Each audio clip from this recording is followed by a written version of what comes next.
Ah yes, New World. Amazon's answer to decades of the MMORPG scene being dominated by World of Warcraft. We were promised a lot. Beautiful, vast landscapes to explore, thousands of items to gather and craft, and a plethora of skills to level up and master. It really did seem like the game that the genre had been waiting for. And actually, it still might be. Players gathered in the hundreds of thousands to buy and play the game on launch, and quickly fell in love with the atmosphere and the general feel of the game. It seemed that there was finally a competitor to take some of the player base away from Activision Blizzard, something that had desperately been needed for a long time now. So everything seemed set. A killer game, a hungry player base, and a whole bunch of land to explore. So what happened? Why has over half the player base stopped playing? Sure, it's normal for any new game with this much hype to have a bunch of bandwagoners play on launch and drop off, but that doesn't seem to tell the whole story here. We're about to dig a little deeper and explain to you just what happened to New World. With all of the allegations coming out against Activision Blizzard and a range of other unpopular business decisions being made, many of the World of Warcraft player base have been looking for an adequate replacement to the game that they have played for decades. In steps New World. After being in development for over 5 years, it finally launched in what was one of the most hyped drops in recent years. The initial numbers were staggering, with over 600,000 concurrent players on launch, rising to 913,000 by October 3rd. It certainly did seem as if it was about to leave a huge footprint on the gaming world, and nothing was about to stand in its way. Once players had dived into the action, they were not disappointed. The scenery and the landscapes were huge and looked phenomenal. The lighting was well designed and added a lot to the game no matter what time of day it was. There were acres and acres of fields and mountains to gather resources from. They even added a climbing mechanic, which was highly welcomed amongst players. After exploring and gathering resources, you could craft them and turn them into a multitude of items including potions, weapons and clothing. The quests were also well received by the community and gave them the opportunity to squad up and take down bosses. Within these boss battles, the fighting mechanics are different and new to MMORPG games, allowing you to point and aim from distance like an FPS game. This also worked nicely and gave it a unique feel. If battling isn't quite your thing though, you had plenty of other options to level up your skills and work on the completionist aspect of the game, which is always a favourite for players. There are 17 skills in total, which are split into 3 categories: core attributes, weapon mastery, and trade skills. So there's plenty to do in both combat and character progression. This then begs the question, what went wrong? Why has this seemingly brilliant game been so halted in its rise to success? Well, for starters, the game was delayed for a month before launch, which probably will have deterred a few people, but that was just the beginning.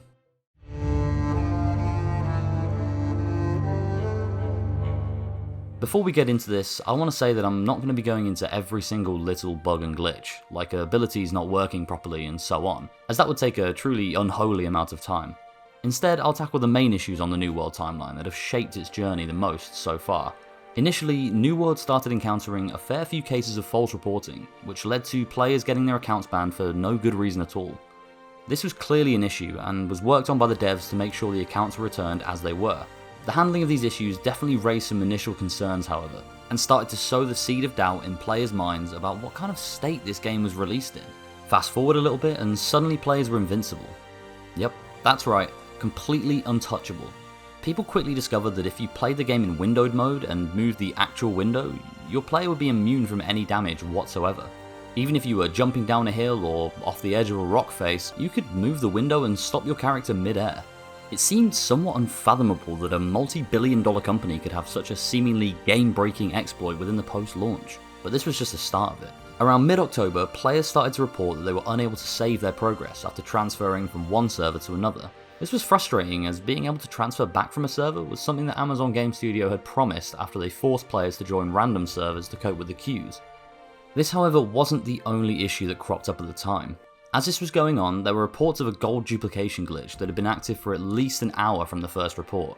Amazon Game Studio quickly acknowledged that this had been identified, and assured the player base that the small number of dupers would be sought out and banned accordingly. Now, anyone who's played an MMORPG game before will probably know that this was making a molehill out of what quite possibly had already become a great massive big mountain. It doesn't take long for duplicated gold to transfer down deep within the economy, crashing the value of many items, and players knew this. The longer the servers stayed up, the more we started to worry about just how much damage this would actually do to the game. Amazon Game Studios addressed this problem, but only said that it was a small issue and that it would be dealt with simply, which really started to concern the community. Sure enough, due to their negligence, the glitch ran rampant, causing a second variant of the glitch to arise. This quickly started to ruin many servers and completely baffle people as to why the problem hadn't been taken more seriously. Online forums and blog posts started to ask for a rollback in days to eradicate the damage done, but it seemed like too little too late. The only real option was to shut down the servers and sort the problem offline. No one will ever truly be able to gauge the full effect of this exploit, as the Duke Gold could be running deep within the infrastructure of most servers, being used to buy items, trade goods, and so on. Even 2 months on, there are still vendors out there who will sell you gold for very cheap. It is without a doubt the main reason why a hefty chunk of the player base left the game, but definitely isn't the only reason. There are too many game-breaking glitches and bugs to even cover in this video, and seemingly new ones pop up whenever they try to fix another. All in all, the game has gone through what possibly is one of the most troubled launches in gaming history. But that being said, of the roughly quarter of the player base still active on the game, most are still extremely hopeful about what the game has to offer. There really is no limit to Amazon Game Studios' resources, and all it will take is for the game to have some serious attention paid to it, and it'll be right back on track.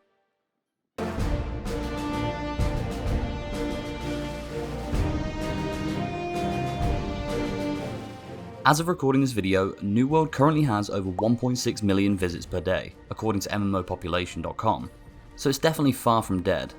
People clearly want to play.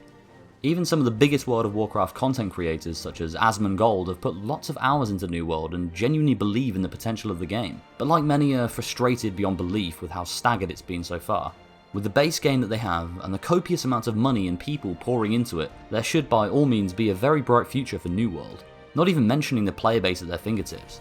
There are more than enough features in the game to keep the players playing, including the gathering system, the battle system, and even just the extremely easy to use UI, which makes the game much more accessible for new players. It really is all laid out.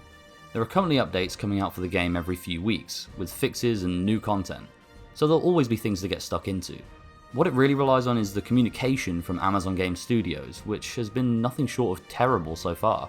Players just want to know that the game that they love is being cared for by the developers, and that they are given hope about its future. Is that too much to ask?